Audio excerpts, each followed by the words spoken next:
তো বন্ধুরা, আজকে আমরা চলে এসেছি মাশরুম, ডিম আর আলুর একটা নতুন রেসিপি নিয়ে। এই রেসিপিটা ভালো লাগলে অবশ্যই প্রথম থেকে শেষ অবধি দেখবেন। তো চলুন শুরু করা যাক আজকের ভিডিও।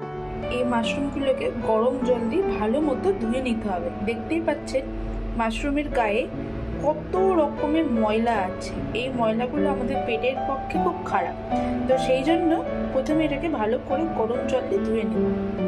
বাটিতে একটু ময়দা নিয়ে নিয়েছি, এরকম ভাবে এটাকে ভালো মতো মাখিয়ে নেব, তাহলে মাশরুমগুলো খুব ভালোভাবে পরিষ্কার হয়।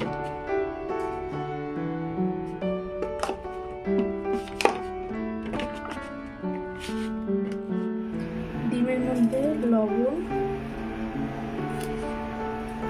পাশে আলুর মধ্যে লবণ দেব, আর দেব হলুদ আলুতে, আর ডিম। আলুটাকে ভালো করে মাখিয়ে নেব। এবার ডিমটাকে আস্তে আস্তে করে মাখাতে হবে, কারণ ডিমের কুসুম নাহলে বেরিয়ে যাবে। তো এই দিকটা খুব খেয়াল রাখবেন। কড়াইয়ে তেল দিয়ে দিয়েছি। এবার দেব রসুন কুচি, তেজপাতা, শুকনো লঙ্কা দিয়ে ভালো মতো এই যে পেঁয়াজ কেটে রেখেছিলাম এভাবে দিয়ে দেব, দিয়ে ভালো মতো নাড়াচাড়া করব।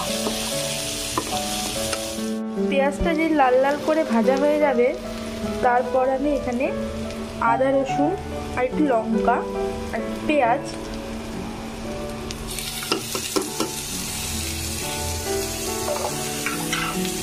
পেস্ট করে নিয়েছিলাম, ওটাকে দিয়ে দেবো। দিয়ে পুরোটাকে ভালো মতো মিশিয়ে নেব। এখানে প্রত্যেকটা মশলা দিয়ে দিয়েছি, আর যে কেনা যে আদা রসুনের পেস্টটা পাওয়া যায় ওটাও দিয়েছি, আর একটুখানি হাতে বেটে দিয়েছি। জিরে, ধনে, লঙ্কার গুঁড়ো, হলুদ এবং লবণও একসাথে গুলিয়ে নিয়েছি, দিয়ে দিলাম। দিয়ে এবার এটাকে ভালো মতো কষাবো। দিয়ে দিলাম। আমরা চাই টমেটো ছিল না বলে আমি টমেটো সস দিয়েছি, আপনারা চাইলে টমেটো দিতে পারেন। আমি ডিম আর আলু ভেজে নিয়েছি। ডিমটা একটু বেশিই ভাজা হয়ে গেছে, আপনারা একটু কম, এত বেশি ভাজবেন একটু কম করে ভেজে নেবেন। কষে গিয়েছে। এই যে মাশরুমগুলো আমি কিন্তু আগে ভেজে নিয়ে নিই। মাশরুমগুলোকে এর মধ্যে দিয়ে দিলাম, দিয়ে এবার ভালো করে কষাবো।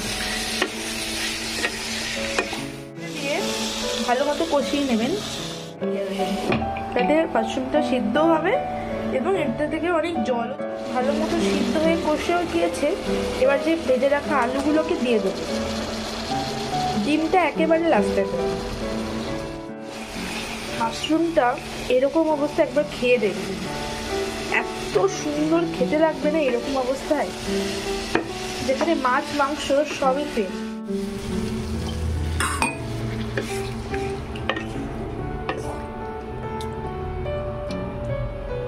তারপর ডিমগুলো, জল তো দিয়ে দিয়েছি। এই যে ডিমগুলো যেগুলো ভেজে রেখেছিলাম ওইগুলো এক এক করে দিয়ে দেবো, এরকম ভাবে দেবো।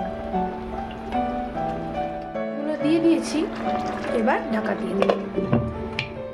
খুব ভালো মতো দেখুন ফুটে গিয়েছে। এবার দেব গরম মশলা, দিয়ে একটু ফুটিয়ে নিয়ে বন্ধ করে দেবো। এই দেখুন আমার মাশরুম দিয়ে ডিমের কালিয়া একদম রেডি। একেবারে ঘরোয়া পদ্ধতিতে, একেবারে ঘরোয়া জিনিস দিয়ে। সত্যি বলছি টেস্ট মারাত্মক হয়েছিল। মানে আপনারা যদি এরকম না ট্রাই করেন, একবার হলো ট্রাই করে দেখবেন, জাস্ট অসাধারণ লাগে, অসাধারণ। বলবেন আজকের ভিডিওটা কেমন লাগলো। ভালো লাগলে অবশ্যই লাইক, কমেন্ট, সাবস্ক্রাইব আর শেয়ার করতে ভুলবেন না। ফেসবুক পেজ থেকে দেখলে পেজটি ফলো করে নেওয়ার অনুরোধ রইল।